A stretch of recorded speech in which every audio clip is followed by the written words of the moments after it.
we ready to make a start? Yay! This is quite a bizarre start, isn't it, really? So just imagine you're out live at the Apollo, live at the Avenue.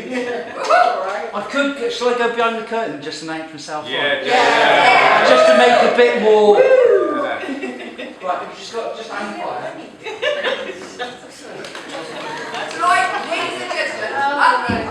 Ladies and gentlemen, welcome to Live at the Avenue in Linden, and give it up for your host, Nick Hill!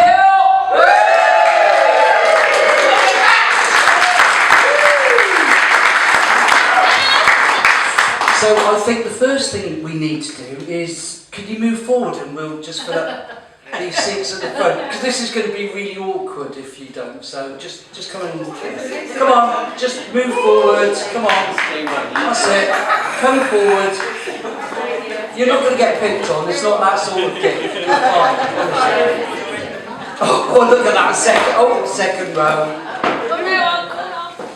that's it, thank you so much, yeah, just make it a bit more welcoming.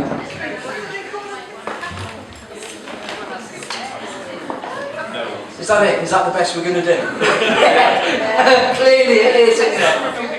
And you, well done for you two for sitting there anyway, that's great. So is that it? Absolutely shocking behaviour. Shocking. A few people move like one row forward. Oh dear God, that's brilliant. Thanks very much. And you've forgotten that. I forgot my handbag. You forgot your handbag? Yeah. You were lucky with her. Rifled it.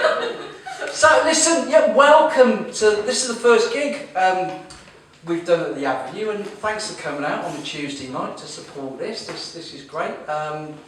Just to give you an idea of what's going to happen tonight, I'm your MC, my name's Nick Hill, and we've got 4 fantastic acts for you tonight.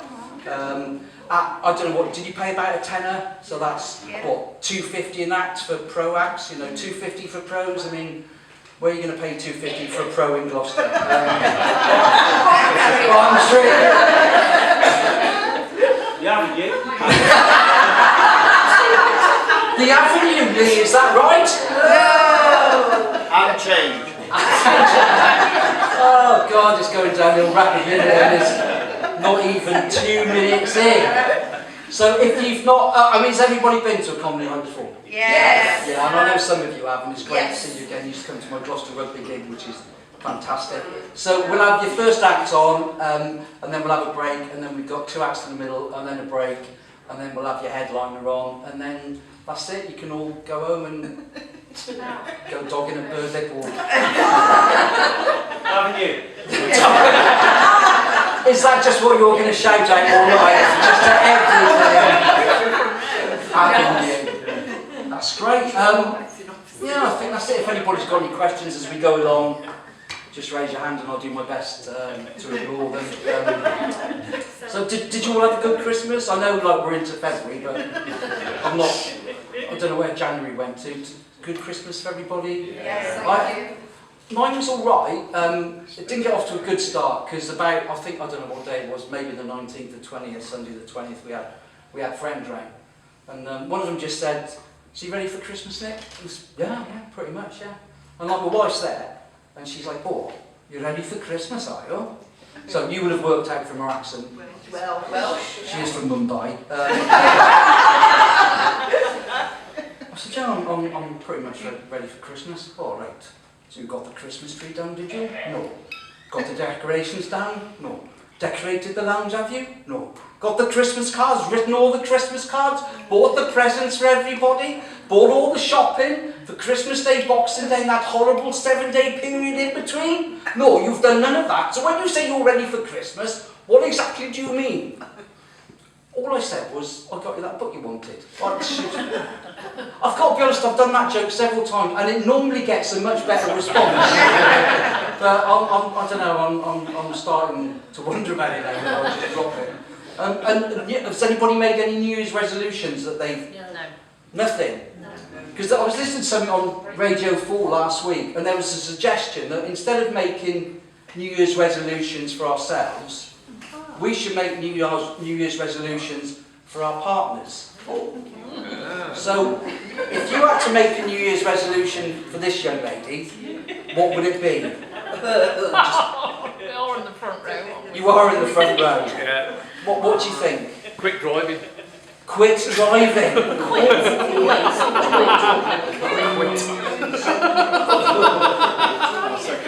Quit driving. You'll second that. That's how I drive. Are you? You're very brave. Is she a bad driver? You're either very brave or very I mean, you've done the whole of yourself now already, haven't you? So I disapprove. you disapprove. Yeah. She's got a licence. I'll tell you what it It's is. between her and the law.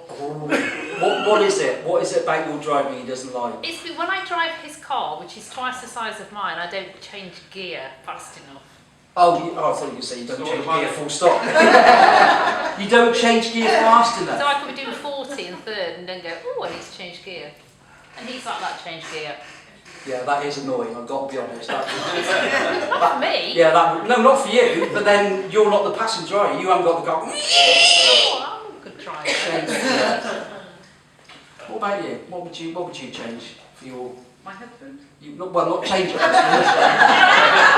I do. Go for the third. What about him annoys you? You can say 'cause he's not here tonight. It's breathing. Yeah, I've got the same problem with my wife.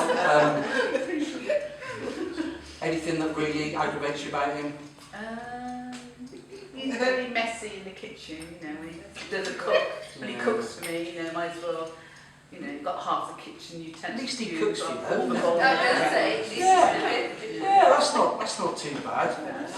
I haven't made any. Well, I say I haven't made any New Year's resolutions. The typical ones: lose weight. that's not working. I tried last year. I joined Slimming World, which I don't know if anybody's ever been. Have you? It's just a public humiliation, isn't it? Really. I went to the one near me. I live in Quedgeley, and I went to Meadowside Primary School.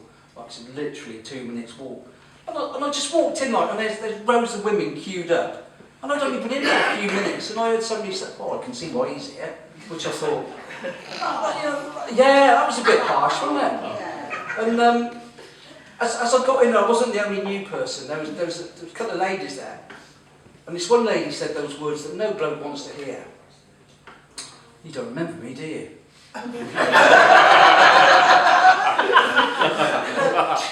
And I'm looking at her thinking, oh God, please tell me I am. And my brain started whirring through all the one-night stands I'd ever had. Obviously that didn't take long, being short and ginger. I'd had one real memorable one-night stand back in 1979. Like, we used to go to the Night Owl in Cheltenham. And, do you remember? Yeah. And I got off with this girl, and on Saturday we were in the Molten Hops, what it used to be, just having a drink with my mate Saturday lunchtime. Then, Christ, you must have been hammered last night. Why? Can't remember. No, not really. You can't remember that girl you got off with? No, not really. Oh, she was a munter. So you're not going to see her again, are you? I went, yeah, I've arranged to see her next Thursday. Picking her up, and they were taking the piss mercilessly. And I arranged to pick her up on the Thursday night by the post box in Windy Ridge Road, Cheltenham. And I'm ashamed to say, as I was driving up, I saw this person waiting there. I saw her. To drive by. They were right. And I just drove straight past. And that's shocking, isn't it? But it is. It's awful. But karma got me back, because I got divorced in about 1996. I can't remember, and got back on the dating scene about 1997, 1998, and started seeing a couple of women through the Lonely Hearts ads. And I can remember one memorable night. I was down at the Cross Keys at Hardwick. I'd agreed to meet this woman, right? And I was sat there just waiting. And she walked in, saw me, and just went, "Oh, good God, no!" And turned around. And turned around and walked out. So back at Slimming World, this lady comes over and said, "Hi, my name's Chris. I'm your counsellor." And I thought, I don't need counselling. I just need to stop eating. Do you want to take a seat? Bearing in mind it was Slimming World and this was a primary school, I looked down at these tiny little plastic chairs. And I thought, this isn't going to end well. I broke mine. My newfound friend, she smashed hers. And then it came back to me who she was. She actually used to be a temp for me back in the 1990s, so that was fine. So we were sat there and Chris said, right, out of anybody in the world, doesn't matter who it is, just take the first thing that comes into your head. Whose body do you most admire? And I don't know to this day where it came from. I just said, Tom Daly. And this woman said, I never knew. I said, no, I'm not. Not that there's anything wrong with that. But I didn't go back, to be honest. I've got, as well as being sort of overweight, I've got a bit of a thing about my height, and because my wife sort of keeps reminding me. We watched Strictly just before Christmas. I got into Strictly, and I never used to be a Strictly fan. And I'm just imagine we all watched it. If you didn't, they had Ellie Simmons on this year. You know, the little Paralympian. I don't know why I'm doing that. I mean, she's not that tall. And at the end, we were watching it, and I felt uncomfortable. I felt uncomfortable watching it. And at the end of the first show, at the end of her first dance, her partner spun her across the floor. And I started laughing. And Lynn's at the other end of the settee. She says, "What are you laughing at?" I was like, "Come on. That's got to remind you of dwarf tossing, surely to God." So you've got nothing to laugh at because that could be you. I said, "Well, it couldn't, because I'll never be invited onto Strictly." So I don't mean that. I meant the dwarf. I said, "Right, well, actually, I'll have you know, I don't qualify as a dwarf." Not that you have to qualify, it's not a qualification. I said, because the official height to be classed as a dwarf is 58 inches. I said, "Right, how tall are you?" I said, 62 inches. So I got 4 inches on any dwarf. And quick as a flash, she said, "But you shrink as you get older." Which I thought was quite harsh.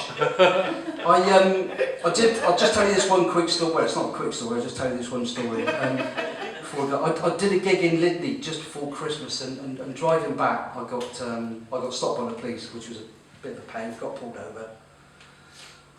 Got out of the car, policeman come up. "Do you know why I've stopped you?" "Not really." He said, "Well, your rear number plate's dirty." "Is it?" "Yeah."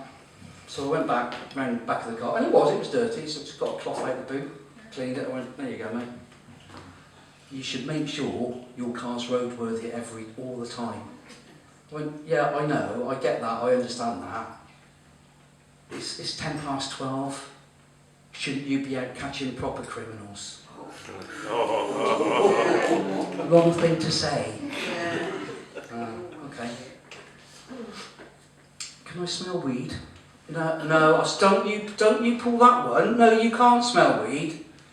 Well, under section 24 of the Road Traffic Act, paragraph 9, because I believe you may have weed within your car, I can carry out a search of your car. So go on then, you won't find anything.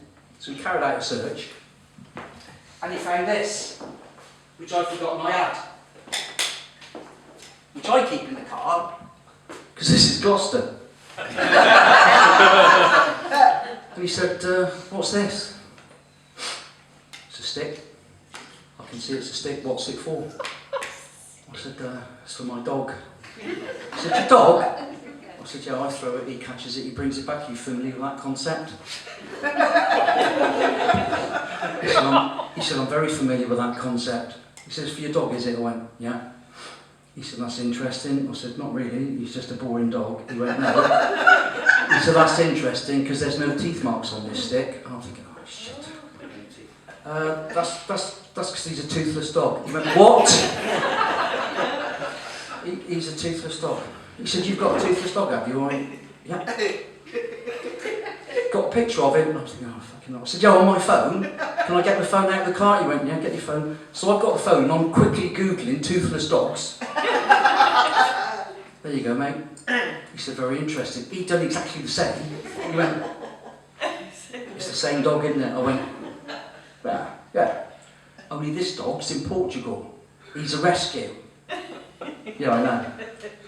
He said, I said, that was my dog. We had him, but we had to send him back. He said, why'd you have to send him back? I said, he wasn't very well. He said, what was the matter with him? Well, the first time he chased the stick, all his teeth fell out. And he said, this is just getting ridiculous. I said, well, you started by accusing me of having weed in the car. I said, fuck off. And he let me off, and that was it. So, yeah, that's got you sort of warmed up-ish, hasn't it? Are you okay with that? Are you ready for your first act of the evening? Yes! So his name is Joseph Emsley. I was panicking, so I kept wanting to call him Jacob, and I was gutted about if I was going to get it wrong. Joseph Emsley, so he's going to entertain you for about 20 minutes tonight. If we could start the applause at the back of the room when I give... When I give you the signal, so I've got to get over there and turn the camera off, and then just bring it right the way through and make him feel very warm and welcome. Is that all right? Yeah. Listen to that apathetic. If we have to. Just before I go, have we got any other dog lovers in the room? Yeah. Yeah. I've just got. I don't know. I do a bit of clairvoyance as well, and I've just got a feeling. Sort of at the back, there's the girl with the handbag. I've got a feeling you're a dog lover, and something's telling me you've got a 12-month-old Doberman bitch. How do I know that? Because I fucking bumped into her on the canal the other day walking. I had my Irish Terrier, and we had a nice little chat. Yes, can you look? When you came in, I thought, oh yeah, I see how terrible she is. I could have kept that pretense up, couldn't I? You wouldn't have known. She just said you were a dog lover. When I did it on, I said, because I get fucking picked on. Sorry, that was just a bit out to chucking. Thanks for humouring me. I'll hit a sandwich next. Yeah, brilliant, thanks. So yeah, let's start the applause at the back of the room as we welcome to the stage the very lovely Joseph Emsley.